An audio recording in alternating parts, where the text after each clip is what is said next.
fuel pump. Yay! Oh.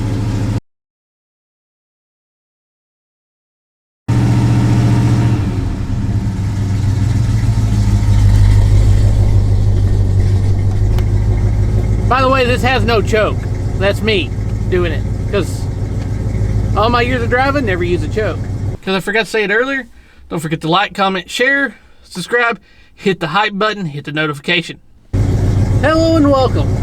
Now, I kind of want to discuss something that's been kind of bothering me a little bit. And that is, can you daily drive a classic or something old with old school power? Well, here's the thing. And if you can see me very well, maybe I need to move the camera a little bit. There we go, you can see me a little better. I've been daily driving this particular truck since 2012. Before that, I was driving my other 81 since 2005. Daily. Rain, sleet, snow, whatever, ice, didn't matter. And I think we're to the point of technology has made us soft to where you think that you cannot drive these daily. Now what I'm going to do real quick before we get more into the video, turn my defrost on and I'm going to load up some tools and stuff because I'm going to Brian's to work on a 70 GTO, and we'll talk more about daily driving. So you can see I got to get some of this off the windows and all that. It's pretty cold, obviously. And like I said, I'd rather you drive this all year round. Not concerned about weather.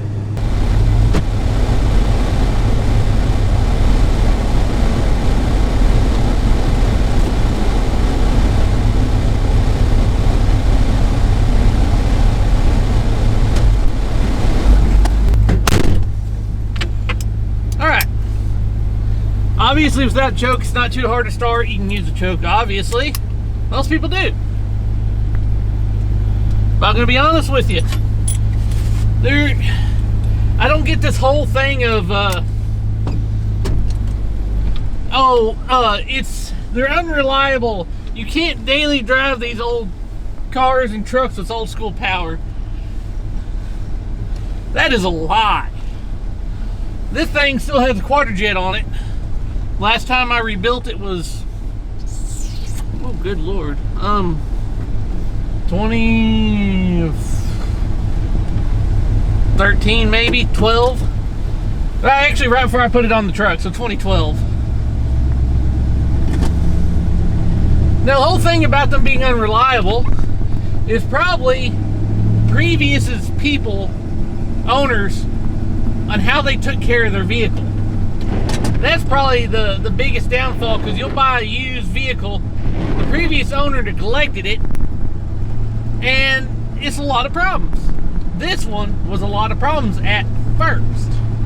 Once I took some time and fixed everything that was neglected, it's become a pretty good truck. In fact, it's still the same engine. Transmission I changed pretty quick because I wanted overdrive. Now, it has been extremely reliable since I fixed it. And by that, I've only had 2 problems. One gave me a few fits that took me a minute to figure out, which was pretty early on. I think about second year I owned it or something like that, right about there. And what it was the rubber fuel lines from the sending unit that go over the frame to the metal lines on the frame. They had at that time 35 years old or so, and well, they'd gotten so weak that whenever the fuel pump pulled, because it's on the block, it suctioned those fuel lines shut. And I'm like, oh crap, I'm not out of gas. I thought the fuel pump was working, but no, it was literally just that. And, you know, just old parts that needed to be replaced. They're 35-year-old rubber hoses, never been replaced before.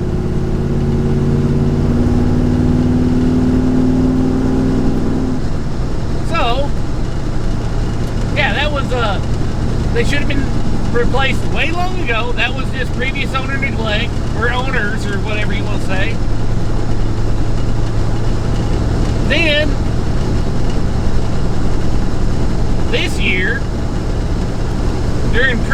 Grand Avenue cruise night, my fuel pump started to go out. I made it home, barely, but I made it home because I can't go very fast. Replaced the fuel pump. Didn't take very long. Thankfully, it's old school's on the block. Real easy to replace. That was it. As far as reliability, I just get up in the morning, start it, go to work every single day. And when I had the 64 GTO, I would drive that to work too. So you can't, the ideal behind these not being able to be daily driven, it really surprises me. And it kind of makes me wonder, like, what did you think people did in the 50s, 60s, 70s, 80s, and some even 90s? What do you think they drove? They didn't have these modern cars in the 60s. They didn't have the modern cars in the 70s. They had those cars, GTO, Chevelles, Firebirds, Camaros, yada, yada, yada, Mustangs. They drove those daily. This truck, when it was new in 1981. And in fact, when I got it, it was their daily driven truck since then. So this truck has always been daily driven since 1981. But I think people have gotten so used to modern cars that they can't fathom the fact that you can daily drive these things. And it makes no sense to me how, I guess, like I said, technology's made us soft. They are reliable. People used to take these things across country all the time. Now granted, the speed limits were a little different back then, which is why I put an overdrive in this. Now I did also change it from 273s to 342s, but I can drive around 60 miles an hour and still get 18 to 19 miles per gallon.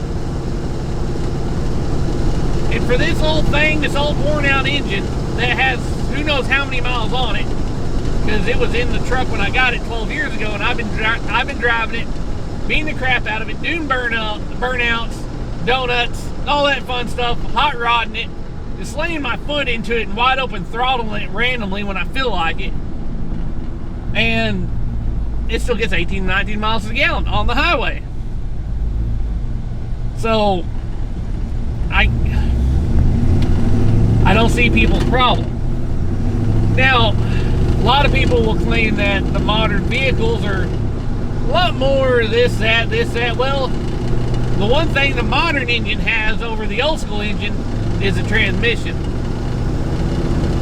If I had a modern 10-speed behind this thing, it would actually be a little bit ridiculous, to tell you the truth. It'd do really great on gas mileage, I'm sure, and I could drop it back down to 273 gears or something and get ridiculous miles per gallon. That's really the only difference I really see. Now, the only thing I will say about daily driving something old is the biggest issue with it is how other people drive. Because so many other people are so used to their modern cars with their modern brakes and all that stuff, they don't care about you. Half the time they just rely on their mirrors with their little indicators and they don't notice you. But a lot of times they'll sit there and pull out in front of you expecting that you can stop on a dime like they can. Which was the only scary part about daily driving my 64 GTO. Because that was a four-wheel drum, no power, single pot, master cylinder brake. So that was kind of one of those things like, I hope I stop in time if someone pulled out in front of me. Because you really had to put both feet on the pedal and really put down on it if someone pulled out in front of you. Like they do now, like they don't give you half a car length when they pull out in front of you. That's the only thing I will say about it. Now, daily driving your old school stuff, you know what? Upgrade your brakes. That's all cool. You need to be able to stop with today's traffic because they're relentless. Now, this old truck right here No, well, you drive it daily. You don't drive it anywhere. Well, I have plenty of times. I've driven this truck 75, 80 mile an hour down 540 for good distance and stints, like 30 minutes, 40 minutes, whatever. Not cared. You know, I can drive down the interstate at 65 mile an hour all day long. Not care. I've taken this from here, this truck, from here to Heavener. I've taken it from Fort Smith to Hawthorne for the street races back in the day. Drove it there and back multiple times. You know, it's a pretty good long drive. So it's not that these old things can't be daily driven. In fact, right now I'm running about 55, 60 mile an hour down the highway. Easy as can be. And I do this quite a bit. In fact, most of my driving is on the highway at these speeds, because of where I go all the time. So most of this truck is driven on the highway, and it's not a problem. Like I said, I daily drive it, rain, sleet, shine, snow, anything. It don't matter. Ice, I drive it. And that's another thing. If people used to daily drive this stuff without anti-lock brakes, without ABS, without all that stuff, and again, people's come too soft with the new stuff to be like, well, you can't drive that old stuff anymore. That's not true. Those people have just become reliant on modern technology way too much and gotten soft. They forget that, well, let's be honest, if you're on ice, that stuff don't really save you as much as you'd like. You know, and they get too reliant on it to where the fact they rely on it so much they can become overconfident. And, well, ends up screwing them over in the end.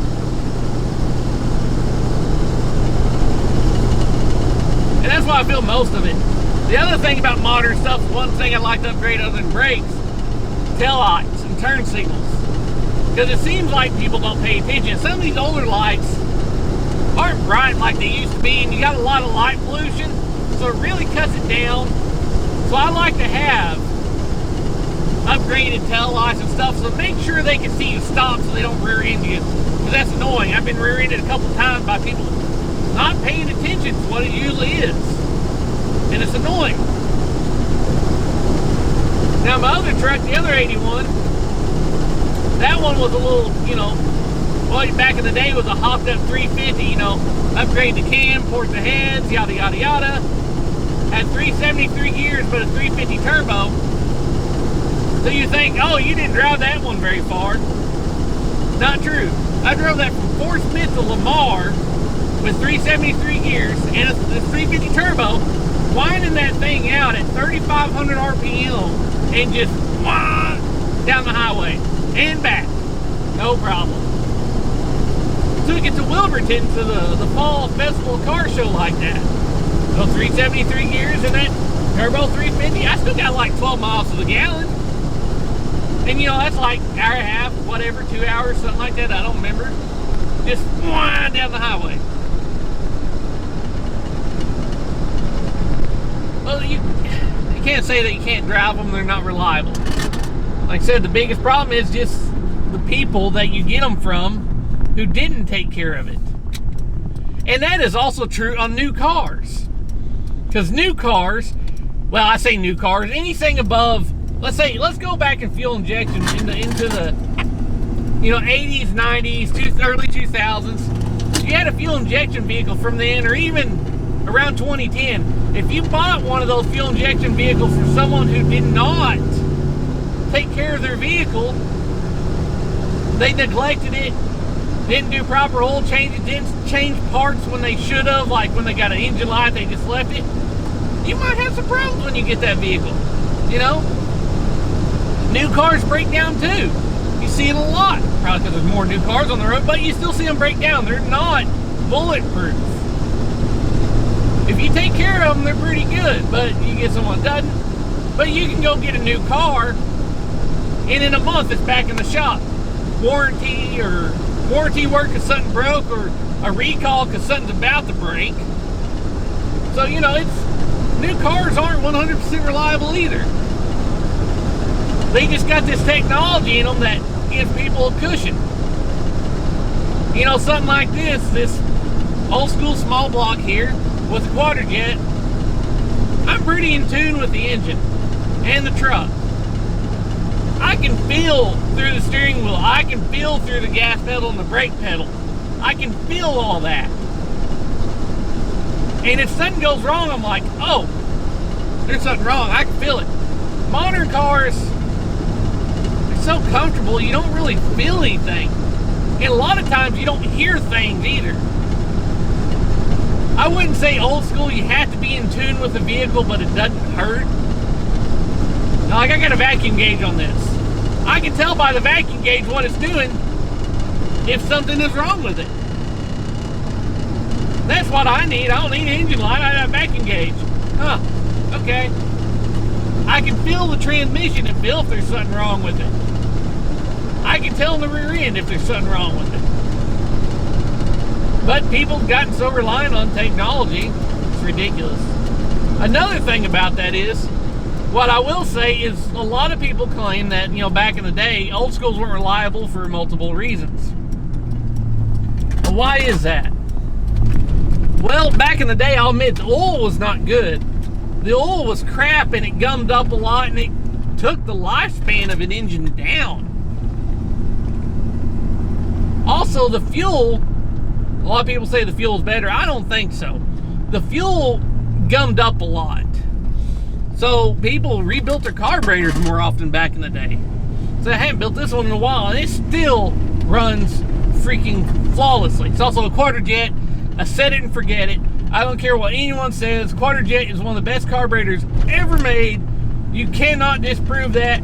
If you have a bad one, it's either because you rebuilt it wrong, someone else rebuilt it wrong, or it's got the overlooked bad bushings, because anytime a carburetor is worn out, I don't care what brand it is, a worn out carburetor is worn out. And if it's rebuilt properly, it's good. But now with modern gas and modern oil, stuff lasts a lot longer.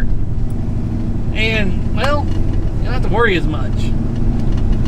You can daily drive this stuff quite a bit like I do all the time. I just don't, I guess people's gotten too soft. Like I said, I've been daily driving this old stuff for years, no problem. You can indeed drive old school. Now, hope you like this long talk, because, well, it lasted a little longer than I thought it was, but whatever.